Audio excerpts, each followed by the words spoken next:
30 जनवरी को होने वाले मेयर चुनाव में इस बार चंडीगढ़ में मुख्य मुकाबला आम आदमी पार्टी की प्रेमलता और बीजेपी की हरप्रीत कौर बबला के बीच में होगा। सीनियर डिप्टी मेयर के पद के लिए कांग्रेस के जसबीर सिंह बंटी और बीजेपी की बिमला दुबे चुनाव मैदान में हैं, जबकि डिप्टी मेयर पद पर कांग्रेस की तरुणा मेहता और बीजेपी के लखबीर बिल्लू आमने सामने हैं। इस चुनाव को लेकर एक बार फिर से तनाव है। पिछले चुनावों की तरह इस बार भी स्थिति काफी तनावपूर्ण है। कांग्रेस नेता गुरबख्श रावत ने हाल ही में बीजेपी का दामन थाम लिया है। इस घटनाक्रम के बाद इंडिया गठबंधन एक बार फिर से सतर्क हो गया है। हालांकि इस गठबंधन के पास बहुमत है, लेकिन बीजेपी का दावा है कि मेयर का पद इस बार उसकी झोली में गिरेगा। इसी कारण दोनों दल अपने अपने पार्षदों को सुरक्षित रखने की कोशिश में जुटे हुए हैं। जहां तक सवाल गुरबख्श रावत का है, वहां बीजेपी नेताओं का कहना है कि वो कांग्रेस में घुटन महसूस कर रही थी, इसलिए वो उनकी पार्टी में आई हैं, जबकि दूसरी ओर कांग्रेस के नेताओं का कहना है कि गुरबख्श रावत सिर्फ अपने निजी स्वार्थ के लिए भाजपा में शामिल हुई हैं। उन्होंने न सिर्फ कांग्रेस को धोखा दिया है, बल्कि अपने क्षेत्र के लोगों को भी धोखा दिया है।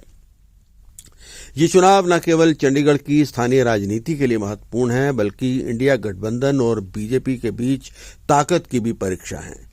शहर के विकास और प्रशासन का भविष्य इस चुनाव के नतीजे पर निर्भर करेगा। चंडीगढ़ वासी बेसब्री से 30 जनवरी का इंतजार कर रहे हैं। इन चुनावों में किसी तरह की कोई गड़बड़ी ना हो, इसके लिए कोर्ट ने भी अपना हस्तक्षेप किया है और एक रिटायर्ड जज को इसके लिए ऑब्जर्वर भी बनाया है। अब देखना ये होगा कि इस चुनाव में स्थिति क्या रहती है। के पार्टी में आने पर अब कितना फर्क पड़ेगा। उनके पीछे जो वोट बैंक है उत्तराखंड की, वो भी बहुत ज़्यादा है और कांग्रेस अभी भी कहती है कि उनके जाने से हमें कोई नुकसान नहीं है, हमारे पास अभी भी सीटें ज़्यादा हैं। तो मेयर को लेके अब आप क्या कहेंगे इस पर? कांग्रेस के पास सीटें तो उनके 8 काउंसलर वो जीत के आए थे।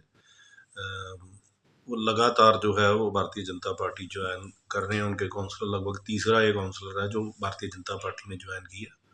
गुरबख्श रावत जी एक ही वार्ड से 15 साल से काउंसलर है। उनका अपना एक आधार है जिससे पार्टी को भी लाभ होगा और गुरबख्श रावत जी भारतीय जनता पार्टी की नीतियों से प्रभावित होकर भारतीय जनता पार्टी में आई हैं, तो मैं समझता हूँ कि इससे उनको भी लाभ होगा और सही मायने में अब जो है वो चंडीगढ़ के ही अपने वार्ड के लोगों की सेवा कर पाएंगी और अपने वार्ड का विकास कर पाएंगी। सर, सुनने में ये भी आ रहा है कि कांग्रेस पार्टी में रह के अलायंस पार्टी को कह लें कि अभी भी कुछ काउंसलर्स ऐसे हैं जो कहते हैं कि हम अभी भी घुटन महसूस करते हैं। वो अगर भाजपा ज्वाइन करते हैं तो उनका स्वागत किस तरह रहेगा? बिल्कुल उनका स्वागत है जी। आम आदमी पार्टी में भी कांग्रेस में भी इस जो है अलायंस, किसान होली अलायंस का विरोध है, उनके नेताओं में भी, उनके काउंसलर्स में भी। और जो पिछले 1 साल का जो इनका जो कुशासन रहा है नगर निगम में, आज नगर निगम को इन्होंने बैंकक्रप्ट कर दिया। तनख्वाहें देने के पैसे नहीं हैं, ठेकेदारों को देने के पैसे नहीं, डेवलपमेंट के काम रुक गए हैं।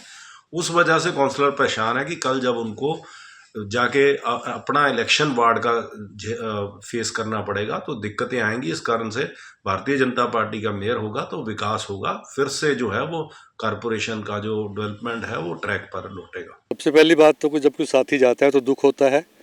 हमें बहुत पुरानी साथी थी वो और पार्टी ने उनको बहुत कुछ दिया। 3 बार उनको टिकट मिली काउंसलर की और तीनों बार वो जीती हैं। उनको ऑल इंडिया कांग्रेस कमेटी का मेंबर बनाया, उनको डिप्टी मेयर भी वो यहाँ रह चुकी हैं और बहुत सारे ओहदे उनको पार्टी ने दिए हैं। ऐसा होता है कि पार्टी में बहुत सैकड़ों लोग काम करते हैं, हज़ारों लोग काम करते हैं और कुछ ऐसे भाग्यशाली होते हैं जिनको आगे पोजीशंस मिलती हैं, लेकिन वो सिर्फ उनके कारण नहीं मिलती। उसके पीछे बहुत लोगों की मेहनत, बहुत लोगों की लगन, बहुत लोगों की जो दिन रात का काम करना है, लोगों से जुड़ाव, ये सारा काम करता है। तो आज जब वो गई हैं और उन्होंने ना केवल अपने वार्ड के लोगों को धोखा दिया है, जिन्होंने उनको कांग्रेस की टिकट पे कांग्रेस की आइडियोलॉजी, विचारधारा को मानते हुए उनको वोट दिया था, लेकिन उन्होंने उन सैकड़ों कांग्रेस के जो कार्यकर्ता हैं उनके साथ भी छल किया है कि उनको बगैर उन्होंने उनकी जो मेहनत है उसको बेकार करते हुए और आज वो चली गई हैं भाजपा के पास। तो ये दुख की बात है, पार्टी के लिए दुख की बात है, ये तो मैं स्वीकार करता हूँ। देखिए, एक बात तो थी कि वो पिछले कुछ दिनों से विदेश प्रवास बहुत करती थी, तो पार्टी ने थोड़ा खुल के उनसे बात करी थी कुछ दिन पहले कि आपका इस तरह का विदेश जाना, तो हमारे जो बाकी पार्षद हैं उन पे बहुत दबाव डाल रहा है, क्योंकि उनके वार्ड के लोग बाकी पार्षदों के पास जाकर अपने काम निकलवाने के लिए उनसे सिफारिशें करते थे, उनके पास जाते थे। तो उनको कहा गया था कि आप अब भारत में अपने वार्ड में अधिक से अधिक समय बिताएं। दूसरी बात जो आपने कहा है कि बदलाव क्यों आया, तो ये तो वही बताएंगी ना कि पार्टी ने उनको इतना कुछ दिया। जैसे मैंने पहले कहा, AICC की मेंबरशिप, 3 बार की पार्षद, डिप्टी मेयर और बहुत सारी पार्टी की पोजीशंस उनको मिली है।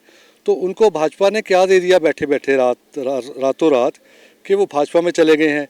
इस सवाल का जवाब तो उनको देना चाहिए कि जो जैसे वो बोल रही हैं कि मुझे नीतियाँ पसंद आ गई, तो नीतियाँ तो बड़ी देर से चल रही हैं भाजपा की। तो आज वो 11 साल से तो पार्षद ही हैं, 2011 से पार्षद हैं वो, 13 साल हो गए। तो उससे पहले भी वो ओहदेदार थी। उन्होंने IT जो सेल भी हमारा संभाला था पार्टी का, और भी। तो उनको क्या ऐसा रातों रात उनको नीतियाँ कैसे पसंद आ गई, उनको क्या मिला जिसके कारण उन्होंने पार्टी छोड़ दी? ये तो वही जवाब देंगे। हम तो अभी कह नहीं सकते क्या हुआ। कि मेयर तो गठबंधन का आएगा।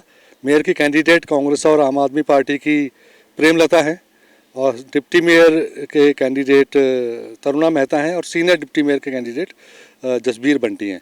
तो ये तीनों जीतने वाले हैं इलेक्शन 30 तारीख। देखिए, ये झटका तो हमें लग गया कल, लेकिन आगे के लिए हमें लगता है कि सारे पार्षद एकजुट हैं, पार्टियों के साथ खड़े हैं। आम आदमी पार्टी में भी 1-2 लोग थोड़े नाराज़ थे, लेकिन लगता है कि वो भी अब पार्टी लाइन पे चल रहे हैं। तो उम्मीद तो है कि हमारी 21 से 20 वोटें हो गई हैं, लेकिन उम्मीद है कि 20 की 20 हमें पड़ेंगी और जीत जाएंगे हम लोग।